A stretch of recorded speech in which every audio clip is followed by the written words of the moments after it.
Saint Martin দ্বীপে সামরিক ঘাঁটি তৈরি করতে চাইছে আমেরিকা, এমন গুঞ্জন বহু পুরনো। বাংলাদেশে অন্তর্বর্তী সরকার ক্ষমতায় আসার পর সে গুঞ্জনের পালে নতুন করে হাওয়া লেগেছে। বঙ্গোপসাগরে নজরদারি বাড়ানোর জন্য আমেরিকা দ্বীপটিতে ঘাঁটি করতে চায়, হচ্ছে এমন নানা আলোচনা। বসে নেই চীন বা ভারতের মতো আঞ্চলিক পরাশক্তিধর দেশগুলোও। বঙ্গোপসাগরে নজরদারি বাড়ানোর জন্য সবাই নিজেদের সরব উপস্থিতি জানান দিচ্ছে। এক্ষেত্রে বাংলাদেশের সমুদ্রসীমা এবং সেন্ট মার্টিন দ্বীপ হয়ে উঠতে পারে সবার আগ্রহের কেন্দ্রবিন্দু। অতীতে পার্শ্ববর্তী মিয়ানমারও বাংলাদেশের এই দ্বীপকে তাদের বলে দাবি করেছে। 2018 সালের কথা। সে বছরের অক্টোবর মাসে মিয়ানমারের জনসংখ্যা বিষয়ক মন্ত্রণালয়ের ওয়েবসাইট এবং মিয়ানমার ইনফরমেশন ম্যানেজমেন্ট ইউনিট নামের আরেকটি সরকারি ওয়েবসাইটকে সেন্ট মার্টিন দ্বীপকে মিয়ানমারের মানচিত্রের অংশ বলে দাবি করা হয়। শুধু তাই নয়, মিয়ানমারের জনসংখ্যা বিষয়ক মন্ত্রণালয়ের ওয়েবসাইটে সেন্ট মার্টিন দ্বীপের অধিবাসীদের একটি সংখ্যা দেওয়া হয়েছিল এবং তাদেরকে মিয়ানমারের জনসংখ্যার অংশ বলে হিসাব করা হয়েছিল।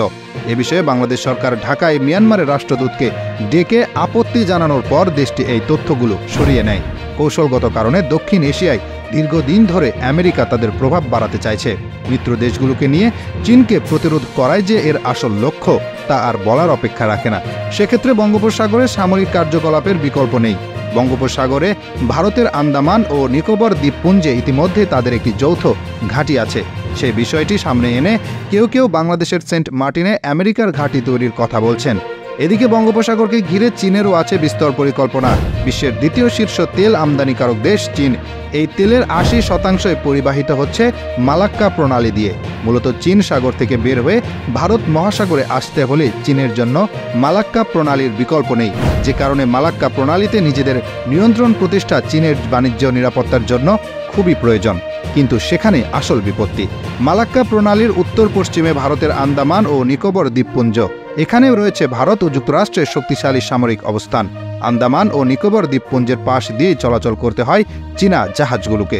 এ কারণেই এলাকাটিতে নজরদারি চালিয়ে আসছে যুক্তরাষ্ট্র এবং ভারত। তাই এই রুটের উপর নির্ভরশীলতা কমিয়ে বিকল্প তৈরি করা ছাড়া অন্য কোনো পথ খোলা ছিল না চীনের সামনে। আর অনেক দিন থেকে তারা বাণিজ্যের জন্য বঙ্গোপসাগরের উপর নজর রাখছিল। ভবিষ্যতে তারা বেল্ট অ্যান্ড রোড ইনিশিয়েটিভ প্রকল্পের মাধ্যমে মিয়ানমারের ভেতর দিয়ে বঙ্গোপসাগরে প্রবেশ করার সুযোগ পাবে। তখন সেন্ট মার্টিন দ্বীপ হয়ে উঠতে পারে আরও গুরুত্বপূর্ণ। তবে সেন্ট মার্টিন দ্বীপকে নিয়ে ভারতের খুব একটা আগ্রহ দেখা যায় না। সুবিশাল আয়তনের ফলে বঙ্গোপসাগরের বিশাল একটি অংশ ভারতের নিয়ন্ত্রণে রয়েছে। এখানে চীনের আধিপত্য রোধে দেশটি বদ্ধপরিকর। ভারতের উত্তর পূর্বাঞ্চলে 7টি রাজ্য তথা 7 সিস্টার্সে পৌঁছতে হলে শিলিগুড়ি করিডরের বিকল্প নেই। এই রাজ্যগুলোর সাথে ভারতের মূল অংশের কোনো সমুদ্র সীমাও নেই। তাই ভারত চাইছে মিয়ানমার এবং বাংলাদেশের ভূখণ্ড ব্যবহার করে ওই রাজ্যগুলোর সাথে যোগাযোগ সহজ করতে। শেখ হাসিনা ক্ষমতায় থাকাকালীন বাংলাদেশের একাধিক বন্দর ব্যবহারের সুযোগ পেয়েছিল তারা। অবশ্য প্রকাশ্যে সেন্ট মার্টিন দ্বীপ নিয়ে কোনো আলোচনা দেখা যায়নি। আমেরিকার পক্ষ থেকেও তেমন কিছু খোলাসা করা হয়নি। এছাড়াও সেন্ট মার্টিন ঘাঁটি তৈরির যৌক্তিকতা উড়িয়ে দিয়েছেন অনেক বিশ্লেষক। কারণ হিসেবে এই দ্বীপের আকার আকৃতির কথা বলেছেন তারা।